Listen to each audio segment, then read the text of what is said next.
Alléluia. Alors nous avons 3 textes ce matin. Le premier texte que nous allons prendre ce matin, c'est Jean chapitre 1er du 1er au 12e verset. Le deuxième texte pour ceux qui écrivent, c'est 1 Jean chapitre 2 du 1er au 6e verset. Et le troisième texte de ce matin, c'est Luc chapitre 6, le 40e verset. Alors je ne sais pas si vous êtes en train de chercher avec moi ou si vous êtes en train d'écrire. Je lisais premièrement Jean chapitre 1er du 1er au 12e verset, 2. 1 Jean chapitre 2 du 1er au 6e verset. Le troisième verset, c'est Luc chapitre 6, le verset 40. Je vous préviens déjà que c'est un enseignement, ce n'est pas une prédication. En tout cas, ce mois, c'est un mois d'enseignement, purément d'enseignement. On va vraiment enseigner le dimanche comme le mercredi. On va rester dans les enseignements. Alors, si vous avez trouvé avec moi, je vais lire dans la version Semeur, plutôt la version Louis II.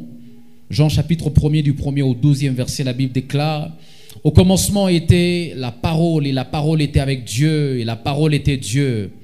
Elle était au commencement avec Dieu. Toutes choses ont été faites par elle, et rien de ce qui a été fait n'a été fait sans elle. En elle était la vie, et la vie était la lumière des hommes. La lumière, lui, dans les ténèbres, et les ténèbres ne l'ont point reçue. Il y eut un homme envoyé de Dieu. Son nom était Jean. Il pour servir de témoin, pour rendre témoignage à la lumière, afin que tous crussent par lui. Il n'était pas la lumière, mais il parut pour rendre témoignage à la lumière.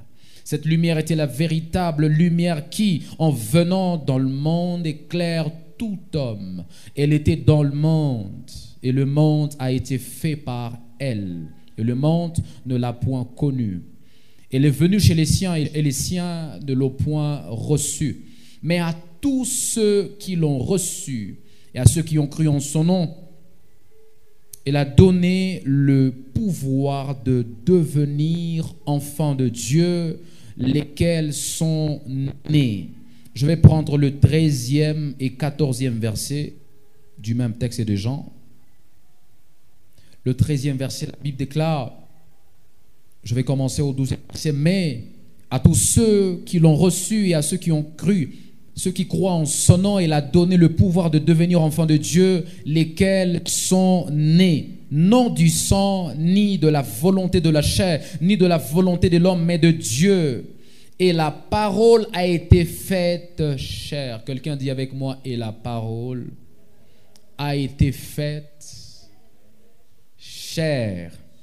Et elle a habité parmi nous, pleine de grâce et de vérité. Et nous avons contemplé sa gloire, une gloire comme la gloire du Fils unique venu du Père. Je vais prendre 1 Jean chapitre 2, 1 à 6.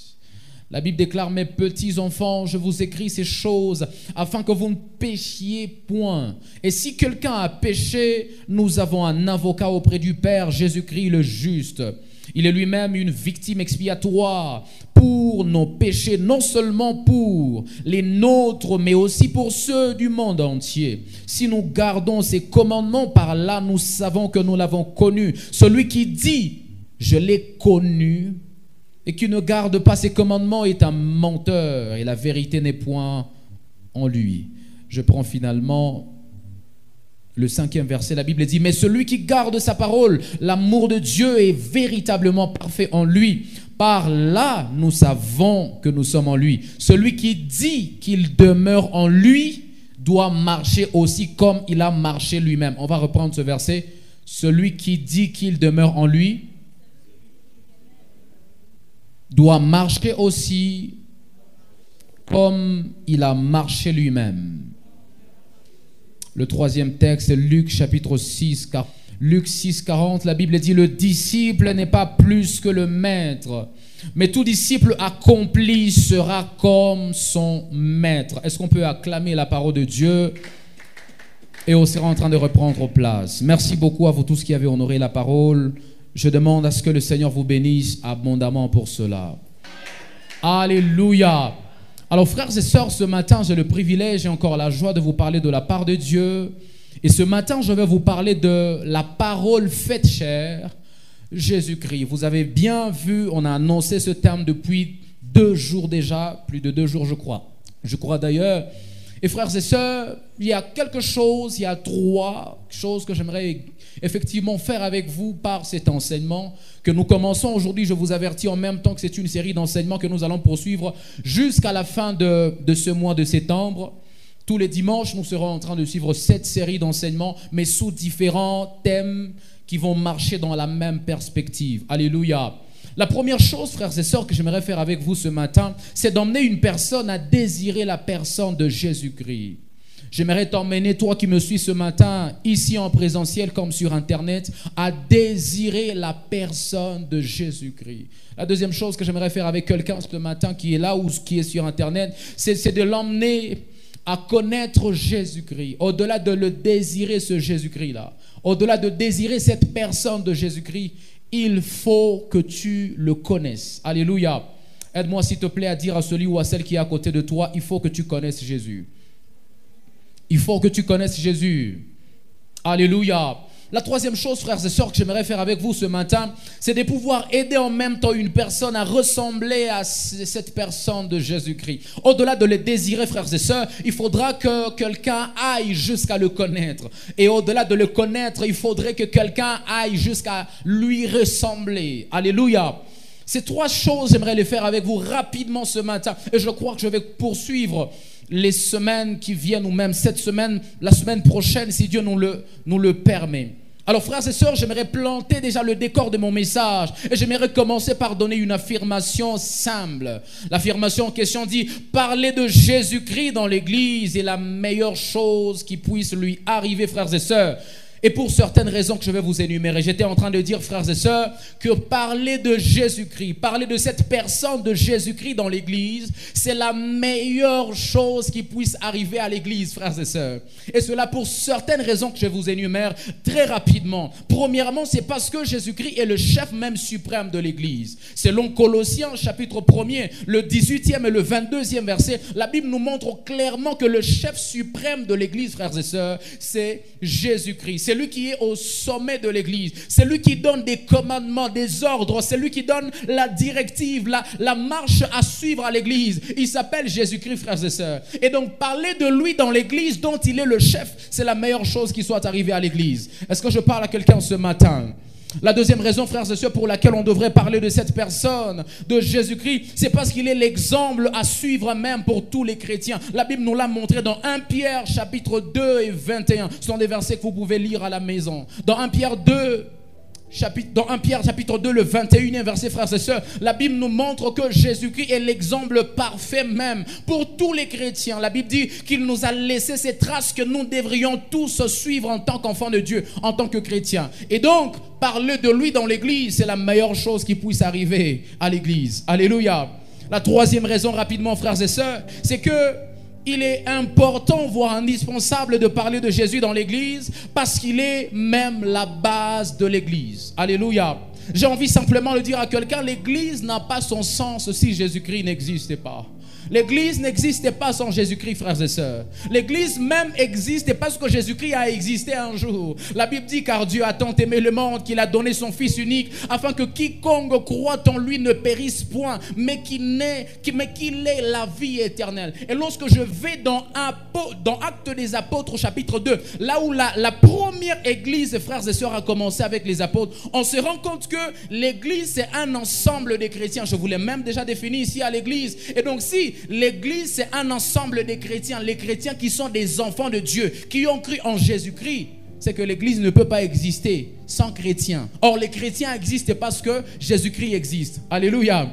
C'est comme ça, frères et sœurs, qu'on ne peut pas avoir une église sans Jésus-Christ. Il en est même la base, il en est même la fondation. Il n'y a pas une seule église, frères et sœurs, dans le christianisme qui n'a pas le droit de parler de Jésus-Christ. Et j'ai même envie de vous dire cela, c'est dangereux, mais j'aimerais vous le dire en tant que votre père, frères et sœurs. C'est très dangereux d'être dans une église où on ne parle que du diable et du diable et du diable, comme si c'était lui maintenant le chef de l'église. C'est très dangereux, frères et sœurs. Dans une église qui se respecte, on doit vous parler, on doit mettre Christ au centre de tout, frères et sœurs. On doit mettre Christ au top, on doit mettre Christ, on doit faire de Christ la star même de cette église-là. Alléluia. Parce qu'il en est même la fondation. En d'autres termes, l'église ne peut pas tenir sans Jésus-Christ. Est-ce que je parle à quelqu'un ce matin? L'église ne peut pas tenir, frères et sœurs, sans Jésus-Christ. Peu importe les vagues et tout ce qui arrive. En fait, l'église sait résister face à tout ça parce qu'elle en a comme fondation Jésus-Christ. Alléluia. Voilà pourquoi parler de Jésus-Christ dans l'église, c'est la meilleure chose qui puisse lui arriver. Alléluia. Le deuxième décor que je plante pour mon message ce matin, c'est que pour mieux grandir dans la connaissance de quelqu'un, il faut le désirer d'abord. La Bible a dit dans 1 Pierre chapitre 2, dans la version Semeur, comme des enfants nouveau-nés, désirez ardemment le lait pur de la parole, avec P majuscule, afin qu'il vous fasse grandir en vue du salut. Frères et sœurs, dans la vie, vous ne pouvez pas ressembler à quelque chose que vous n'avez pas désiré d'avance. Alléluia. Désirer, vous savez, ça signifie simplement vouloir avoir ce désir, en fait, avoir un sentiment de vouloir avoir quelque chose qu'on n'avait pas. C'est simplement ça, désirer. Si vous cherchez dans votre dictionnaire, on va vous dire que désirer, c'est chercher à avoir quelque chose qu'on n'avait pas. Ça t'intéresse tellement, ça t'attire tellement que tu dis je dois avoir cette qualité-là de Jésus. Ça t'intéresse tellement, il t'intéresse tellement que tu dis je dois être comme Jésus-Christ. Si tu ne le désires pas, tu ne seras pas non plus comme lui. Alléluia. Tout commence par le désir, frères et sœurs. Est-ce que je parle à quelqu'un ce matin? Le troisième décor que j'aimerais poser ce matin, c'est que pour ressembler à quelqu'un, il faut le connaître avec détail. Pour ressembler à quelqu'un, frères et sœurs, il faut le connaître avec détail. Vous ne pouvez pas ressembler à quelqu'un que vous ne connaissez pas. Si ce matin je dois vous emmener, je dois vous embarquer dans ce voyage où l'on cherche maintenant à devenir comme Jésus, où l'on cherche à ressembler à la personne de Jésus-Christ, la première chose à faire, frères et sœurs, c'est de le connaître avec détail. Sinon, vous ne pouvez pas lui ressembler. Vous savez pourquoi plusieurs ont du mal à aimer comme Jésus? Parce qu'ils ne l'ont jamais connu dans sa dimension d'amour. Vous savez pourquoi plusieurs ont du mal à ressembler à Jésus dans la dimension de la compassion? Parce qu'ils ne l'ont jamais connu dans cette dimension-là. Le jour où ils le connaîtront dans cette dimension, ils commenceront à lui ressembler. En d'autres termes, je suis en train de dire que plusieurs personnes ont du mal à mener la vie de Christ parce qu'ils ne le connaissent en réalité pas. Plusieurs, on leur a dit, donnez votre vie à Christ, mais en réalité, on ne leur a pas donné des détails sur ce Jésus-là. Vous savez, je ne peux dire que je veux ressembler au pasteur Caleb que si je le connais. Il n'y a que si vous me connaissez que vous pouvez dire que vous voulez me ressembler. Mais tant que vous ne me connaissez pas, vous ne direz jamais que vous voulez me ressembler. Et donc, frères et sœurs, si vous connaissez avec détail la personne de Jésus-Christ, cela vous poussera très facilement à lui ressembler. Alléluia. Alléluia. Dans 1 Jean 4, 7, 8, dans la version Louis II, la Bible a dit: bien-aimés, aimons-nous les uns les autres par l'amour de Dieu. Et quiconque aime est né de Dieu et connaît Dieu. Celui qui n'aime pas n'a pas connu Dieu, car Dieu est amour. En d'autres termes, la Bible est en train de nous dire qu'il faut présenter d'abord Dieu comme amour. Vous voyez, on nous a dit que celui qui n'aime pas n'a pas connu. Pourquoi? Parce que pour aimer, il faut avoir connu Dieu dans sa dimension d'amour. Alléluia. Alléluia. Donne-moi un bon amen, j'ai envie de prêcher ce matin. Est-ce que ton amen peut m'encourager de prêcher ce matin? Alléluia. Le quatrième décor que je plante pour mon message, c'est que la finalité de toute révélation sur Jésus-Christ, c'est que nous soyons comme lui. Alléluia. Frères et sœurs, la finalité de toute révélation, chaque prédicateur ou partout on vous parlera de Jésus, tout livre, tout ouvrage, tout verset de la Bible que vous trouverez et qui vous parlera de Jésus, la finalité, c'est que vous puissiez lui ressembler, frères et sœurs. Alléluia. Regardez un peu ce que 1 Pierre chapitre 2 21 22 dit. Et c'est à cela que vous avez été appelés, parce que Christ aussi a souffert pour vous, vous laissant un exemple afin que vous suiviez ses traces. C'est ce que nous dit la Bible, frères et sœurs. Et donc, si la Bible doit nous présenter Jésus-Christ, si nous devons, frères et sœurs, à partir de ce dimanche jusqu'à la fin de ce mois de septembre, commencer à vous parler de Jésus, la finalité, ce n'est pas que vous puissiez seulement avoir des connaissances au sujet de Jésus. La finalité, c'est pas que vous puissiez seulement savoir que oh, Dieu est capable de faire ça. Oh, donc il faisait encore ça. Oh, donc dans telle circonstance, il faisait encore comme ça. Ce n'est pas ça la finalité, frères et sœurs. En autre terme, je suis en train de vous dire que je ne suis pas comme un journaliste qui vient vous passer des informations. ou bien un journal au sujet de Jésus-Christ. Je suis en train de vous emmener dans un chemin où non seulement vous connaîtrez, mais vous irez jusqu'à ressembler, frères et sœurs. Alléluia. En d'autres termes, les choses dont je vous parle ce matin au sujet de la personne de Jésus-Christ, vous devez les pratiquer. Donne-moi un bon amen, s'il te plaît. Le dernier décor que je plante pour mon message ce matin, c'est que ressembler à Jésus-Christ est le top niveau de maturité, car il est le seul modèle parfait de l'homme en tout, frères et sœurs. Ressembler à la personne de Jésus-Christ, frères et sœurs, c'est le top niveau de maturité, car il est le seul modèle parfait de l'homme en tout. Alors que nous sommes dans un mois de maturité, je prends avec vous Éphésiens 4, le 13e et le 15e verset. La Bible dit jusqu'à ce que, la Bible a commencé par dire, il a donné les apôtres, les prophètes, les évangélistes, les pasteurs et les docteurs, jusqu'à ce que nous soyons tous parvenus à l'unité de la foi et de la connaissance du Fils de Dieu. Quelqu'un dit avec moi, et de la connaissance du Fils de Dieu. La Bible dit à l'état d'homme fait et à la mesure de la stature parfaite de Christ, et frères et sœurs. La Bible va même plus loin, au 15e verset, dit, mais que, professons la vérité dans la charité, nous croissions à tous égards, en celui qui est le chef, Christ, et frères et sœurs. Alléluia. Ressembler à Jésus-Christ, j'étais en train de dire, c'est le top niveau de maturité. Il n'y a pas un seul niveau de maturité que vous allez atteindre dans la vie, frères et sœurs, qui soit plus élevé que celui que vous pouvez atteindre après avoir ressemblé à la personne de Jésus. Alléluia. Je suis en train de dire que lorsque vous ressemblez à Jésus-Christ, lorsque vous commencez à faire comme Jésus, vous êtes au top même de la maturité, et cela dans tous les domaines. La Bible a dit que nous puissions croître à tous égards, pas dans certains domaines. C'est-à-dire qu'il n'y a pas un domaine que Jésus n'aborde pas. Est-ce que je parle à quelqu'un? Non, donne-moi un bon amen. Je disais, il n'y a pas un seul domaine que Jésus n'aborde pas. Il n'y a pas un seul domaine dans lequel Jésus ne se trouve pas, frères et sœurs. Voilà pourquoi la Bible a dit que nous puissions grandir, nous puissions croître à tous égards, c'est-à-dire dans toutes les filières de la vie, c'est-à-dire dans tous les domaines de la vie, c'est-à-dire dans toutes les sphères de la vie, c'est-à-dire dans toutes les dimensions de la vie, frères et sœurs. Alléluia. Pourquoi? Parce que Jésus est partout. Jésus est dans tous les domaines de la vie, frères et sœurs. Et ça, c'est le top niveau. Donne-moi un bon amen, je vais commencer à prêcher. Alléluia. Je vais maintenant commencer, frères et sœurs, à vous parler de ce qui va vous emmener à désirer cette personne de Jésus-Christ. La première chose qui va emmener quelqu'un à désirer Jésus-Christ ce matin. Oh my God, my God, my God. Je suis en train de parler de Jésus-Christ ce matin. Est-ce que je peux commencer à parler de cette personne de Jésus-Christ? Non, je n'entends pas. Est-ce que je peux commencer à parler de la personne de Jésus ce matin?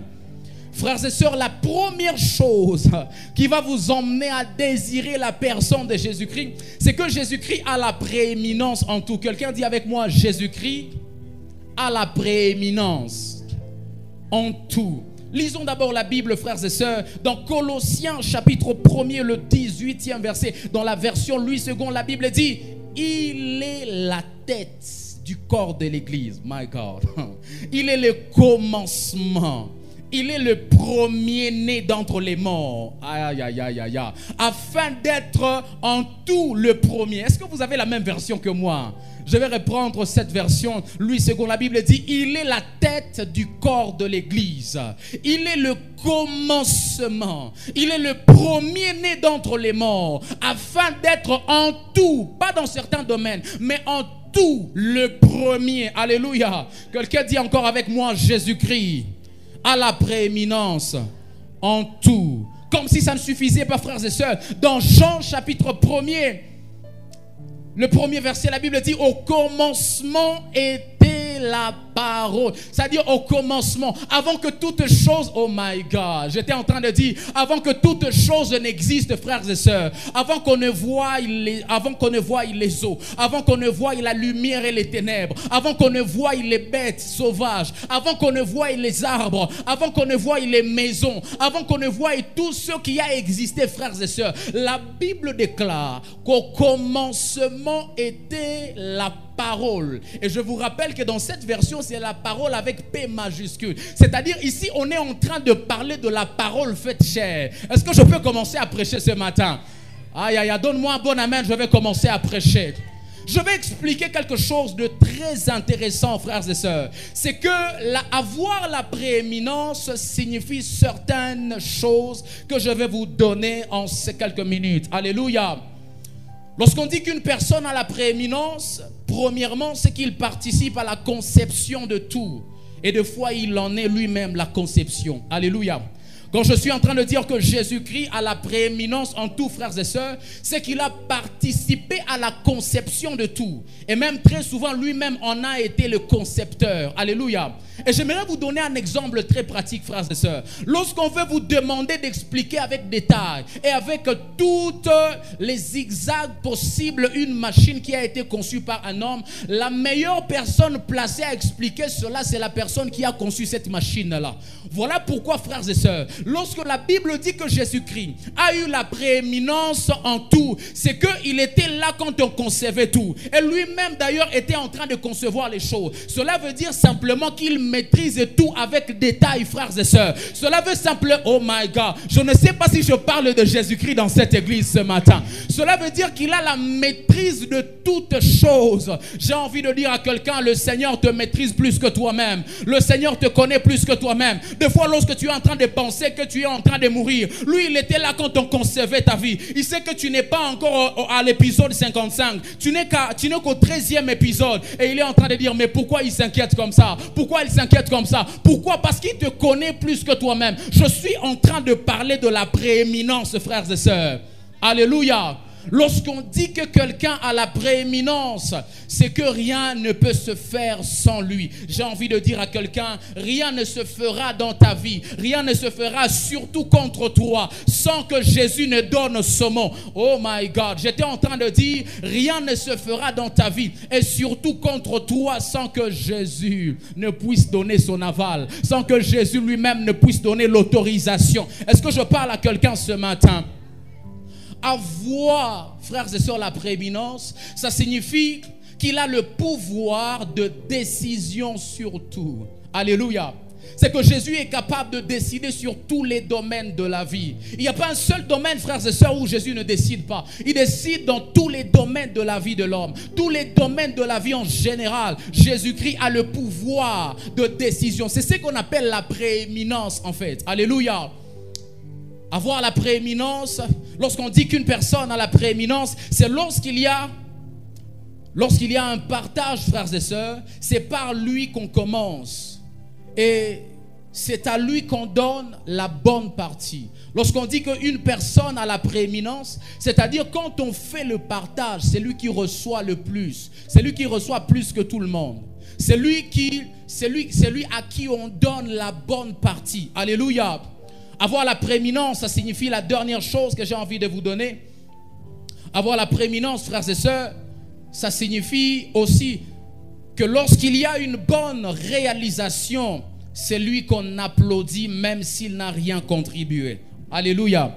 Vous savez, lorsqu'on sait que c'est quelqu'un qui est la tête, lorsqu'on sait que c'est quelqu'un qui est le chef, lorsqu'on sait que c'est quelqu'un qui est, en fait, c'est lui qui est au sommet. C'est lui qu'on voit avant tout le monde. Même lorsqu'il n'a rien fait, quand il y a une réalisation à l'intérieur du bloc, c'est lui qu'on applaudit. Alléluia. C'est ça, avoir la prééminence. Et je suis en train de parler de la personne de Jésus-Christ ce matin. Je disais que je parle de la personne de Jésus ce matin. Je disais que je parle de la personne de Jésus ce matin.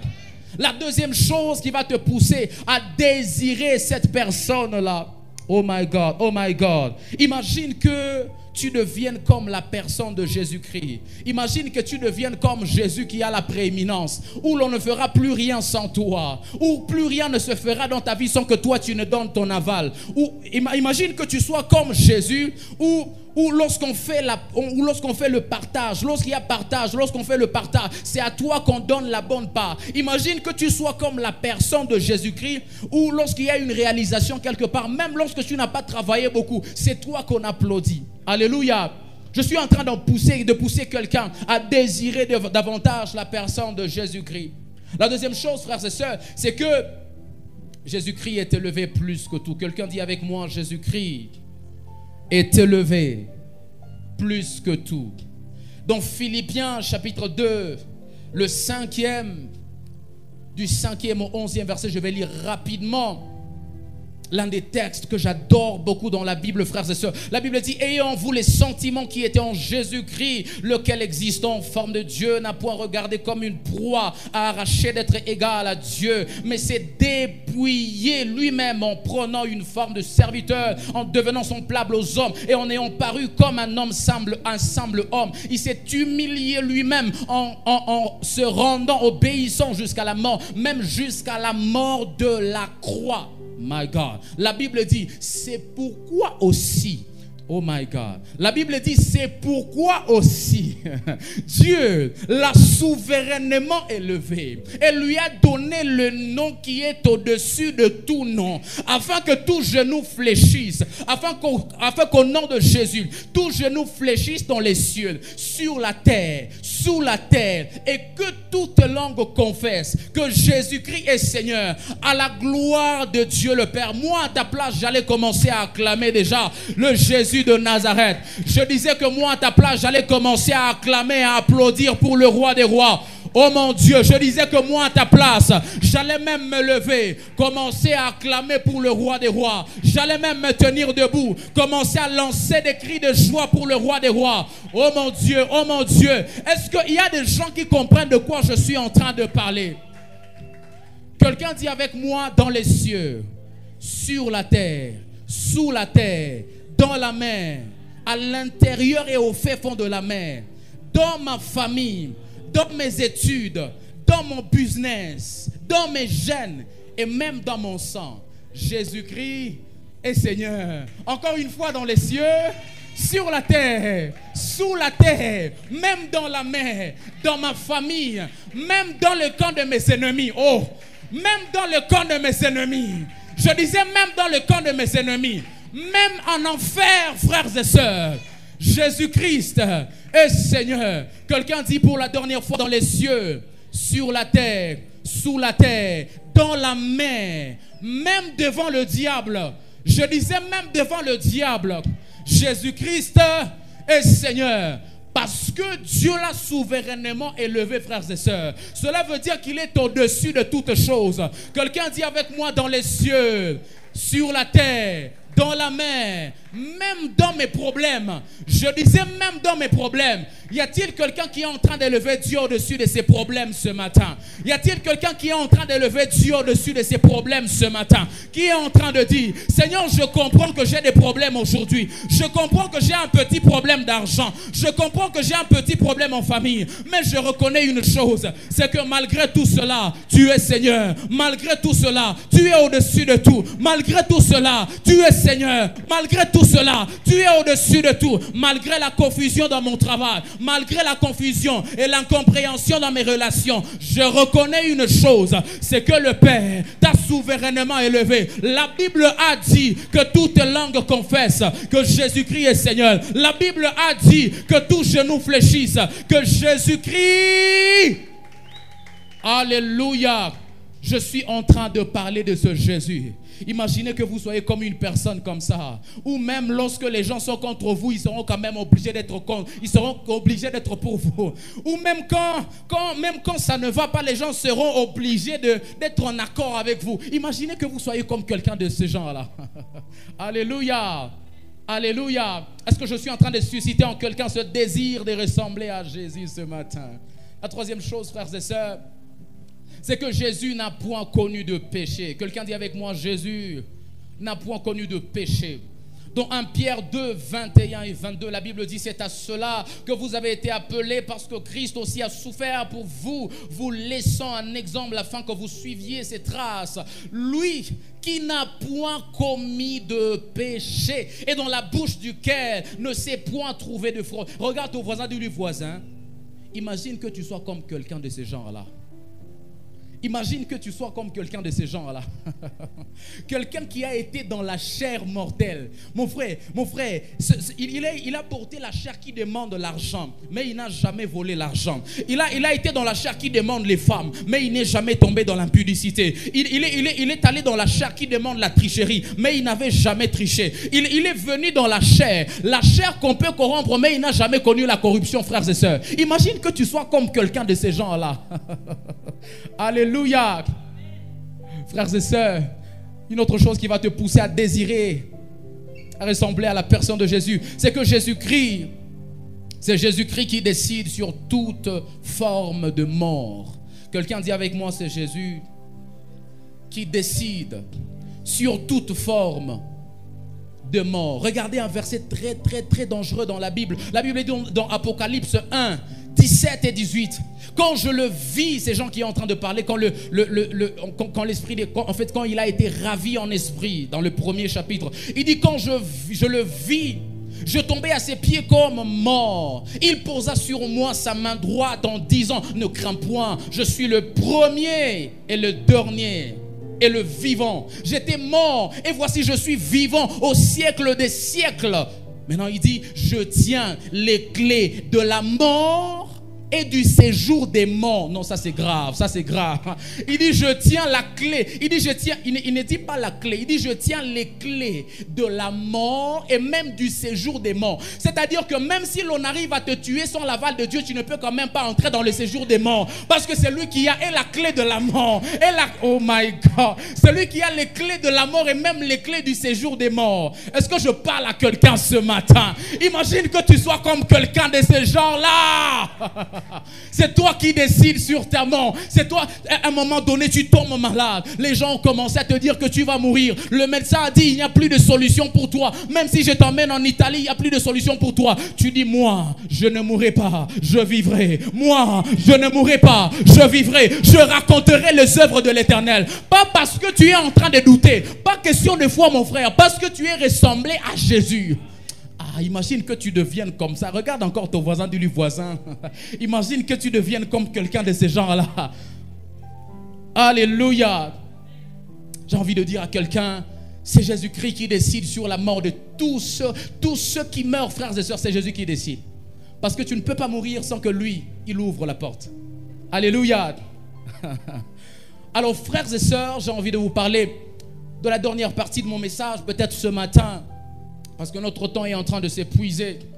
Ce matin, mon objectif, c'était de créer, de susciter en vous, de ressembler à cette personne. C'est en quelque sorte de vouloir ressembler, de vouloir être, de vouloir ressembler comme Jésus. Et d'ailleurs, j'aimerais finir en disant ceci. Mon frère, si tu fais seulement l'effort, si tu fais seulement ta part de ressembler à Jésus, tu feras aussi les choses qu'il est en train de faire. N'est-ce pas que lui-même a dit, il a dit, si vous croyez en moi, oh my God, il a dit, si vous croyez en moi, vous ferez les choses que moi-même j'ai faites. Et vous ferez même des plus, oh my God. Il dit, vous ferez même des plus grandes. C'est-à-dire que tout ce que je viens de dire ici sur la personne de Jésus-Christ, si tu lui ressembles seulement, je disais, si tu oses seulement lui ressembler, tu ne manqueras pas de faire aussi ce que j'ai dit ici. Je disais, tu ne manqueras pas de faire ce que je viens de prêcher. Alléluia. Mais non, connaître Jésus-Christ, frères et sœurs, c'est la connaissance même de la personne de Jésus-Christ. C'est de ça que j'aimerais vous parler en ces quelques minutes que nous avons. Si le Seigneur nous fait grâce, nous allons finir par là ce matin. Mais avant tout, frères et sœurs, j'aimerais que vous puissiez retenir qu'il existe quelques moyens importants par lesquels on connaît Jésus-Christ. Le premier moyen par lequel on connaît Jésus-Christ, la liste n'est pas exhaustive, c'est par les Écritures. C'est le premier moyen par lequel on peut connaître ou on connaît Jésus-Christ. D'ailleurs, j'ai même envie d'exagérer. J'aimerais prendre ce risque-là. Je crois que c'est même le moyen par excellence par lequel on connaît Jésus-Christ. Alléluia. Parce que c'est le moyen, c'est le seul moyen par lequel il se révèle de manière indéniable ou inamovible, de manière inchangeable. On ne peut pas changer ce qui est dans les Écritures. Mais on peut changer la prophétie, on peut l'oublier, on peut l'altérer, on peut ne pas la donner comme elle a été révélée. Mais dans la parole de Dieu, là, tu vas, même après 50 ans, mon frère, tu vas trouver les mêmes révélations identiques. Elles n'ont jamais été changées. Alléluia. Deuxième moyen par lequel on connaît Jésus, frères et sœurs, c'est par prophétie. Je n'étais pas en train d'exclure la prophétie. Dans tous les cas, c'est aussi un moyen par lequel vous pouvez connaître Christ. Il peut se révéler à vous par prophétie, comme il en a fait pour plusieurs. D'ailleurs, j'ai envie de vous dire que tout ce qui est dans la Nouvelle Alliance, c'est-à-dire dans le Nouveau Testament, au sujet de la personne de Jésus-Christ, comme il nous est révélé dans les 4 évangiles, nous a été prédit par les prophètes. Vous allez trouver Daniel en train d'en parler. Vous allez parler Ézéchiel en train d'en parler. Vous allez trouver Ésaïe en train d'en parler. C'est-à-dire que Dieu peut se révéler aussi par prophétie. Alléluia. Le troisième moyen, c'est par ses attributs. Il peut se révéler aussi, on peut le connaître aussi par ses attributs, frères et sœurs. Le quatrième moyen, c'est par des miracles. Il y a des miracles, quand Dieu fait ça, tu dis, ça je n'ai jamais lu dans la Bible. Hein. Et c'est ma prière ce matin pour toi. Non, je disais, c'est ma prière pour toi ce matin. Tu m'as raté, je disais, c'est ma prière pour toi ce matin. Que le Seigneur opère dans ta vie un miracle qui te fera connaître encore une autre dimension de lui. Alléluia. Ce que tu n'as jamais lu dans la Bible, mon frère, ce que tu n'as jamais lu en faisant l'exégèse, ce que tu n'as jamais lu en faisant l'herméneutique, que Dieu te le donne par miracle au nom de Jésus. Alléluia. On peut le connaître aussi par révélation, frères et sœurs. C'est un moyen aussi par lequel on peut le connaître. Un autre moyen, c'est par information. On peut nous parler de lui, on nous raconte aussi. C'est aussi dans tous les cas un moyen par lequel on peut le connaître, même si mon intention ce matin n'est pas d'établir les dangers, les risques qu'il y a dans tous ces moyens. Alors frères et sœurs, j'aimerais vous parler de la connaissance de Jésus-Christ par les Écritures. Et c'est par là qu'on va poursuivre jusqu'à la fin de ce mois ici. Je crois qu'on aura la grâce de parler de tous ces moyens-là. Et on sera en train de finir le mois de septembre chaque dimanche. Alléluia. Alors, les Écritures nous enseignent que Jésus-Christ est le sauveur de l'humanité. Quelqu'un dit avec moi, Jésus-Christ est le sauveur de l'humanité. Encore une fois, Jésus-Christ est le sauveur de l'humanité. Est-ce que vous me permettez de prêcher ce matin? Dans Romains chapitre 5, frères et sœurs, je vais prendre le premier, deuxième et huitième verset dans la version Semeur. La Bible dit, puisque nous avons été déclarés justes en raison de notre foi, nous sommes en paix avec Dieu grâce à notre Seigneur Jésus-Christ. Il dit, par lui, nous avons eu accès au moyen de la foi à ce don gratuit de Dieu dans lequel nous nous trouvons désormais, et notre fierté se fonde sur l'espérance par part à la gloire de Dieu. Le huitième verset, la Bible dit, alors que nous étions encore pécheurs, le Christ est mort pour nous. Alléluia. Alors frères et sœurs, j'aimerais vous donner les quelques leçons que le fait que Jésus est le sauveur de l'humanité nous donne. Alléluia. Cet acte, frères et sœurs, nous donne certaines leçons de la vie et que j'aimerais vous donner dans les quelques minutes. La première leçon que cela nous donne, c'est que dans la vie, il faut savoir donner le meilleur de soi pour les autres. Et des fois, le seul qui nous reste. Alléluia. Dans la vie, frères et sœurs, il faut que vous soyez à un moment capable de donner le meilleur de vous. Pas pour vous-même, mais pour les autres. Jésus n'avait que sa vie, frères et sœurs. C'est tout ce qu'il lui avait de plus précieux. C'est tout ce qu'il avait de plus précieux, mais il a dit, la seule chose qui me reste de plus précieux, je vais la donner à ces hommes ici. Je vais la donner à ces gens ici. C'est tout ce qui lui restait, frères et sœurs. Quoi de plus précieux que la vie? Il n'y a rien. Il a dit, mais, parce que c'est la seule chose qui me reste, il faut que je puisse la donner à ces gens ici.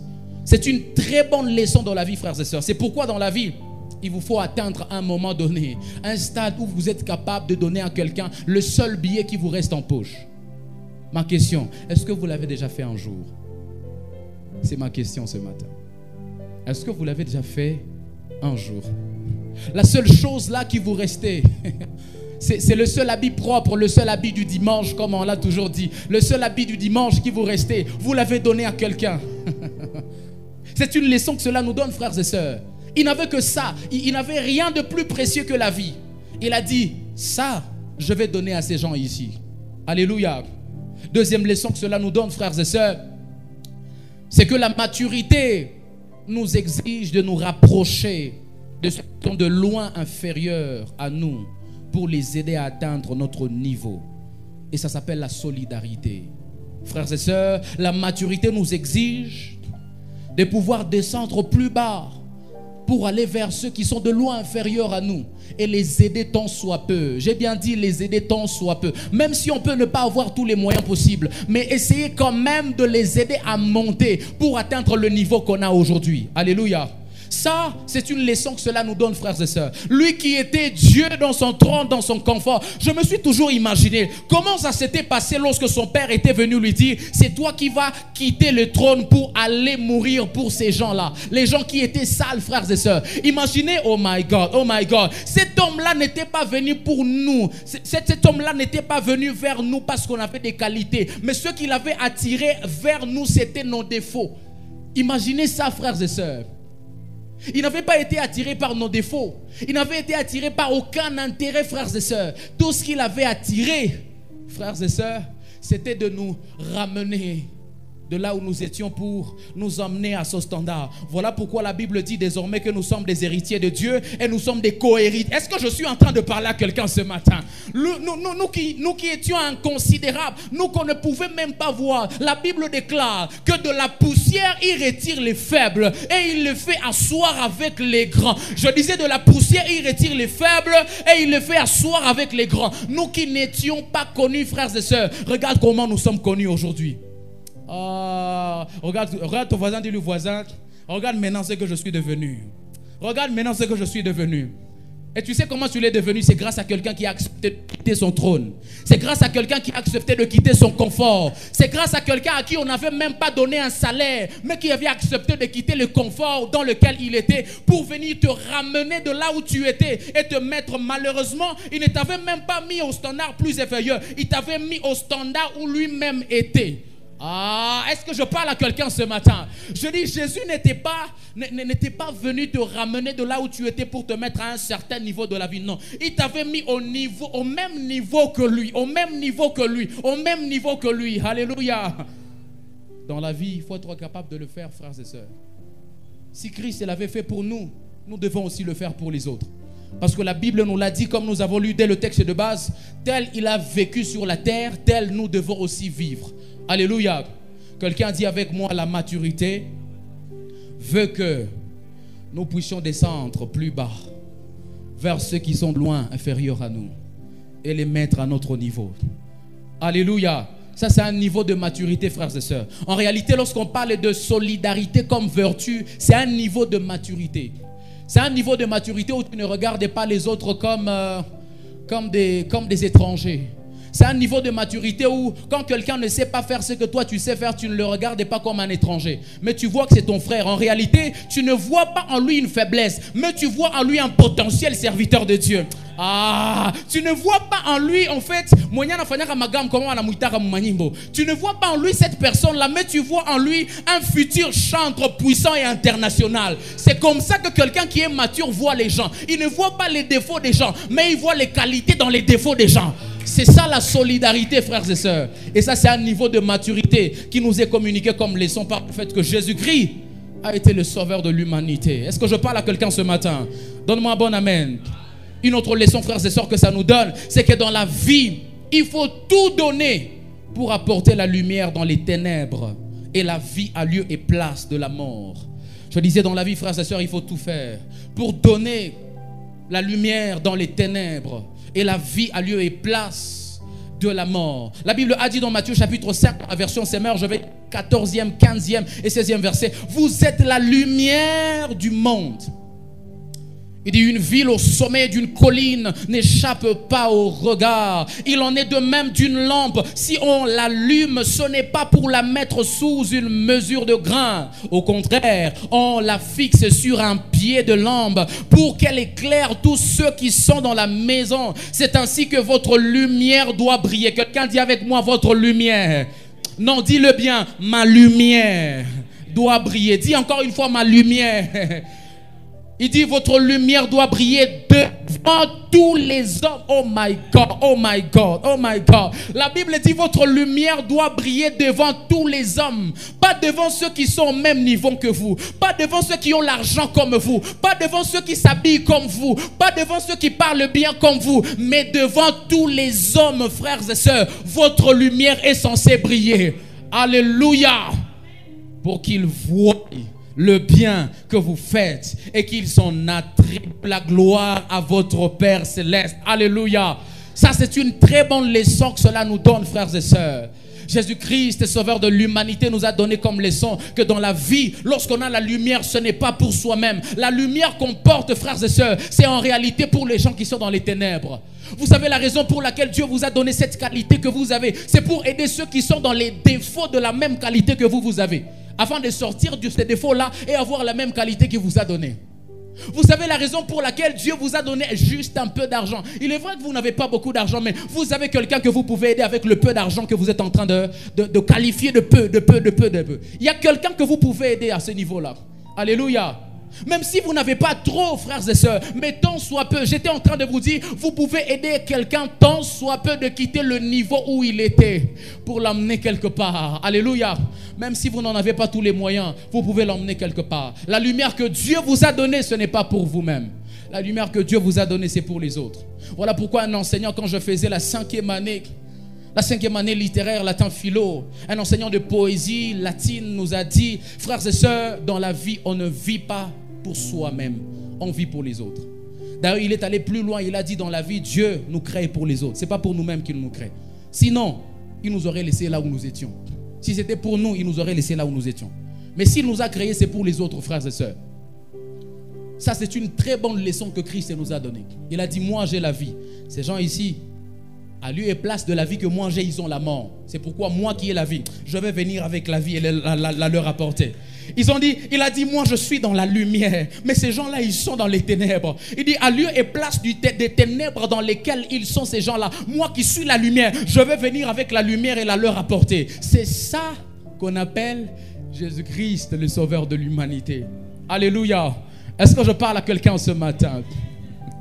La dernière chose, frères et sœurs, dans la connaissance de Jésus-Christ, Jésus-Christ n'avait jamais arrêté par ses opposants, ou n'avait jamais arrêté à cause de ses opposants. Les Écritures nous enseignent encore cela. Nous sommes en train d'apprendre de la personne de Jésus au travers des Écritures. Jésus-Christ n'avait jamais arrêté, frères et sœurs, à cause des gens qui ne sont pas d'accord avec lui. En Capernaum, il a failli être tué. En Galilée de même. En Jérusalem de même. Plusieurs fois, il a échappé aux tentatives de meurtre, aux tentatives de, je ne sais pas, tout ça. On a voulu le tuer. On a plusieurs fois, les rabbins, les scribes, les pharisiens, plusieurs fois, ils ont tenté de le tuer. Mais cet homme-là, plusieurs fois, on a tenté de le tuer et plusieurs fois, il a continué de prêcher l'évangile. Plusieurs fois, on a tenté de le tuer. Plusieurs fois, il a continué d'opérer les miracles. Des fois même, ça m'étonnait, vous savez, de voir que dans une même contrée où on a voulu le tuer pour des choses qu'il a enseignées, il va dans un autre coin de la même contrée pour aller enseigner les mêmes choses. Je dis, Jésus, ça c'est une autre dimension, Jésus. Ça c'est une autre dimension, Jésus. Ça m'étonnait des fois de voir que dans la même ville où on voulait le tuer à cause d'un miracle qu'il a opéré peut-être un jour de sabbat comme ça, il va dans la même ville mais dans un autre coin opérer d'autres miracles. Je dis, Jésus, ça c'est un autre niveau. Ça c'est un autre niveau, frères et sœurs. Ça c'est ce que la Bible nous révèle au sujet de la personne de Jésus-Christ.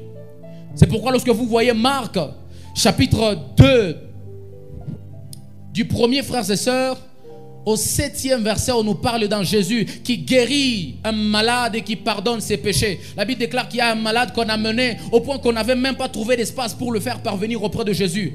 Ils ont dû passer par le toit et quand ils ont fait descendre le malade là-bas, il a guéri le malade et il lui a même dit tes péchés te sont pardonnés. Les pharisiens qui sont là, ils ont dit monsieur là, tu as blasphémé.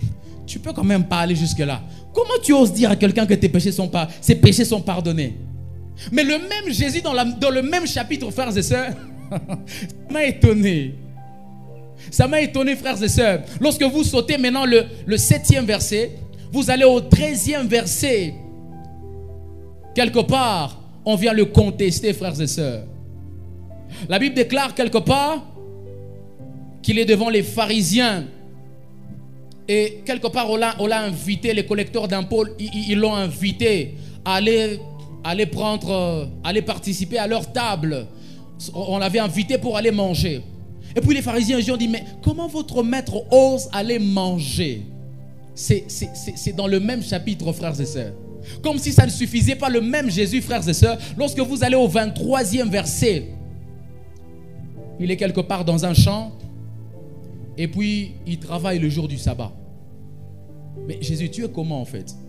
Il y a des gens qui te contredisent à chaque fois, mais tu continues quand même de faire ce que Dieu te demande de faire. Cela m'a donné une leçon, frères et sœurs. Et j'étais en train de vouloir dire à quelqu'un ce matin, dans la vie, il ne faut pas arrêter de faire la volonté de Dieu pour une quelconque volonté humaine. Alléluia.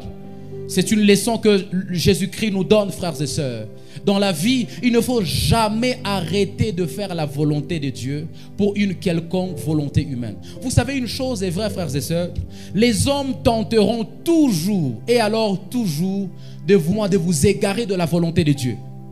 Tout ce qu'ils vous donneront comme proposition, c'est « Non, vous voyez que vous êtes encore trop jeune par rapport à ce que Dieu vous a dit. » Tout ce qu'ils vous diront, c'est qu'ils vous diront « Mais vous voyez que... » Eux, ils avaient commencé à l'époque là, mais aujourd'hui, tu ne peux pas commencer comme ça. Si tu commences aujourd'hui là, tu ne vas pas évoluer. Eux, c'était leur époque. C'est ce qu'ils vont te dire, les hommes là. Mes frères et sœurs, j'ai envie de te dire ce matin, tu ne dois pas arrêter de faire la volonté de Dieu pour une quelconque volonté humaine. J'ai même envie d'aller plus loin, même si c'est quelqu'un que tu considères le plus, tu penses que c'est ton père, parce que c'est ta mère, parce que c'est ton, je sais pas, ton pasteur, je sais pas ton qui, je sais pas ton qui, frère. Si c'est la volonté de Dieu, tu dois faire la volonté de Dieu parce que elle prime sur toutes choses. Alléluia. Et c'est même immature, j'ai prévu de vous le dire, de penser que dans la vie tout le monde sera d'accord avec vous. C'est immature. Vous pensez vraiment que dans un monde comme celui-ci, tout le monde sera d'accord avec ce que vous faites? Vous pensez que dans un monde comme celui-ci, un monde tellement évolué comme ça, tellement développé avec la modernisation, le modernisme, chacun a ses connaissances à partir de YouTube, chacun a ses connaissances à partir de Facebook, à partir de TikTok. Il y a des conseillers déjà que tout le monde a sur les réseaux sociaux. Tu penses que tout le monde sera d'accord avec ce que tu fais? Mon frère, si c'est Dieu qui te l'a dit, ne pense pas que tout le monde est obligé d'être d'accord avec toi. C'est immature de penser dans la vie que parce que c'est Dieu qui m'a dit, alors mon pasteur sera d'accord. Non, le pasteur n'était pas là. D'ailleurs, moi, vous savez, il y a un serviteur de Dieu, quand je suis allé le voir dans cette ville avant de commencer l'église, il m'a dit, bon, c'est Dieu qui t'a dit, hein. Qu'est-ce que moi je suis pour te dire non à ce que Dieu t'a dit? Mais tu étais là seul, moi je n'étais pas là. Je ne sais pas si tu as parlé par les rêves, je ne sais pas si tu as parlé par prophétie, je ne sais pas comment il t'a parlé, mon frère. Donc je n'ai pas le droit de te dire non par rapport à ce que Dieu t'a dit. Alléluia. Mais malheureusement dans la vie, frères et sœurs, il y a toujours des gens qui vous diront non, ce n'est pas encore le temps. Quand je vous parle d'un homme comme ça qui m'avait dit ça, je ne peux même pas vous énumérer ceux qui m'avaient dit ce n'est pas encore le temps. Je ne peux pas vous énumérer ceux qui m'avaient dit non, ce n'est pas encore le temps, c'est encore tôt mon frère, c'est encore tôt mon frère. Mais pourquoi vous venez ici? Si c'était encore tôt, pourquoi vous êtes là? Regarde ton voisin, si c'était encore tôt, pourquoi toi tu es là? Les hommes ne seront toujours pas d'accord avec ce que Dieu vous a dit, frères et sœurs. Ce que Dieu vous a dit ne s'impose pas. En fait, ce que Dieu vous a dit ne sera jamais en harmonie avec la philosophie de tout le monde. Voilà pourquoi votre propre père peut vous contredire par rapport à ce que Dieu vous a dit. Votre propre mère peut vous dire non, ce n'est pas le temps alors que Dieu vous a dit que c'est le temps. Et donc c'est immature de penser que parce que c'est Dieu qui m'a dit, cette fois il m'a parlé par la voix audible. Je ne savais pas d'où venait la voix mais j'attendais quelqu'un me parler. Je suis vraiment convaincu que c'est Dieu qui m'a dit. Mon père spirituel ne sera pas contre. Papa, il peut te dire non, alors que c'est Dieu qui t'a dit. Est-ce que je parle à quelqu'un ici? Et donc on doit avoir cette mentalité de Jésus, frères et sœurs, qui dit, c'est Dieu qui m'a dit. Peu importe tout celui qui va dire non, je vais faire. Donc celui que je vais écouter ici, c'est celui qui va me donner des directives, des conseils de savoir comment faire ça. Pas de me dire que je ne vais pas faire ça. Si c'est Dieu qui m'a dit, mon frère, je vais le faire. Tout celui que j'ai à écouter, celui à qui je vais donner mes oreilles, c'est celui qui va m'orienter, celui qui va me montrer comment je vais le faire. Pas celui qui va me dire ne le fais pas. Frères et sœurs, tout le monde ne sera pas d'accord avec vous. Hein? Tout le monde ne sera pas d'accord. Et je vais même le répéter parce que nous sommes dans un mois de maturité. C'est immature de penser que dans la vie, tout le monde sera d'accord avec ce que Dieu vous a dit. Alléluia. Vous savez pourquoi? Parce que tout le monde, d'ailleurs, n'a même pas la capacité d'écouter Dieu comme vous là. Oh, donne-moi un bon amen. Donne-moi un bon amen, s'il te plaît. Tout le monde ne peut pas être d'accord avec toi parce que déjà, tout le monde n'a pas la même capacité d'écouter Dieu comme toi. Est-ce que tu sais que toutes les fois que tu dis Dieu m'a dit, les gens disent Dieu m'a dit, Dieu m'a dit. Il t'a parlé comment d'abord? Il t'a parlé comment? Tu sais déjà que l'expression, déjà la phrase Dieu m'a dit choque beaucoup de gens. Maintenant tu penses que Dieu sera, les gens seront d'accord avec toi quand tu dis c'est Dieu qui m'a dit. Ils vont dire, tu l'as vu où? Il t'est apparu ou bien c'est un ange qui t'est apparu ou quoi? Vous voyez ça? Déjà tout le monde n'a pas la même capacité d'écouter Dieu comme vous. Autre chose, tout le monde ne peut pas être d'accord avec ce que Dieu vous a dit parce que tout le monde n'écoute pas Dieu de la même manière que vous. Ah, donne-moi un bon amen. Je suis en train de prêcher la parole. S'il te plaît, donne-moi un bon amen. Tout le monde n'a pas la même... En fait, Dieu ne parle pas à tout le monde de la même manière que vous. Si Dieu vous parle par prophétie, l'autre là, Dieu peut peut-être lui parler par des rêves, par des songes. C'est pourquoi, de temps en temps, il va dire... les prophètes, vraiment les prophètes, surtout que tu es jeune. Les jeunes prophètes actuellement, vraiment les jeunes prophètes sont pressés dans le ministère. Papa, on n'a pas la même voix par laquelle Dieu nous parle. Donc si tu n'es pas d'accord avec moi, ce n'est pas que Dieu ne m'a pas dit ça. Ce n'est pas que ce n'est pas authentique, mon frère. Alléluia. J'aimerais pousser quelqu'un à avoir la mentalité de Jésus ce matin. Alléluia. Cette mentalité où tu dis, c'est moi qui suis sûr de ce que Dieu m'a dit. Dans tous les cas, j'étais là seul quand Dieu était en train de me parler. Voilà pourquoi rien dans ce monde et personne dans ce monde ne pourra m'arrêter de le faire. Rien ne pourra m'arrêter parce que j'étais là seul à écouter Dieu. Et moi seul sais la voix par laquelle Dieu me parle souvent. Vous savez, dans les voies par lesquelles Dieu nous parle, nous qui avons grandi, nous savons que si c'est par les songes, des fois je me trompe. Mais si c'est par la conviction, non, ça ne rate pas. Ça ne rate pas. Ça ne rate pas. Voilà pourquoi même si c'est mon père spirituel, j'ai envie de vous choquer malheureusement. Mon père spirituel n'est pas plus au-delà de Dieu. Mon père spirituel n'est pas supérieur à Dieu. Mon père biologique n'est pas supérieur à Dieu. Ma mère n'est pas supérieure à Dieu. Si c'est Dieu qui m'a dit, je le ferai. Est-ce qu'on peut se tenir debout, frères et sœurs? Est-ce qu'on peut acclamer la parole de Dieu? On s'arrête à ce niveau ce matin, frères et sœurs. Et ma prière, c'est que tout ce mois ici, nous puissions la finir